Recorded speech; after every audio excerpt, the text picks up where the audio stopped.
I rise in support of ACR 5. I thank the gentleman from Pasadena for bringing forward the resolution. You know, Dr. King often talked about the beloved community, our connectedness to each other.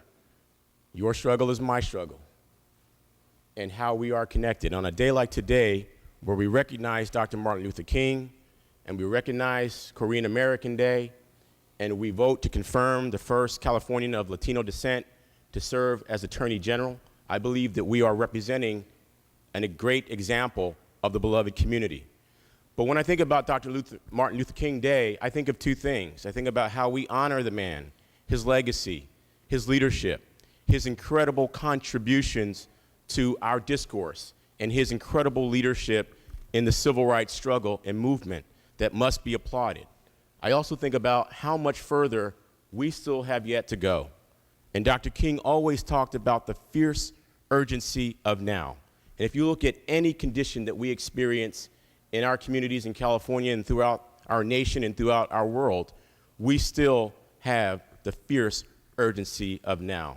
I urge my colleagues to think about the man, about his family, about his accomplishments, about him as a Nobel Peace Prize winner, about how he borrowed from so many traditions to help lead the civil rights movement, how he borrowed from Gandhi's tradition and the principles of nonviolence, how he was in solidarity with Cesar Chavez and the farm worker movement and those who would fast and would go on strikes to say that we must provide good working conditions, and the charges that he gave us to answer life's most urgent questions.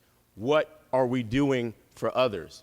I submit to you, we have so much more to do for others, to embody the dream of Dr. King that he said is the American dream.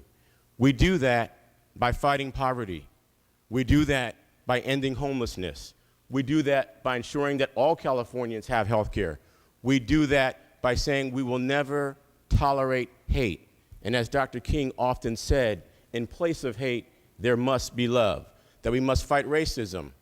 We must fight sexism and ageism and homophobia and all forms of prejudice wherever they stand.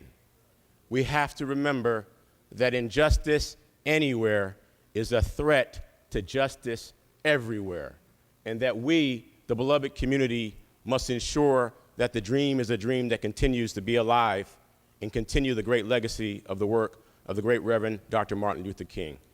I urge your support of this resolution.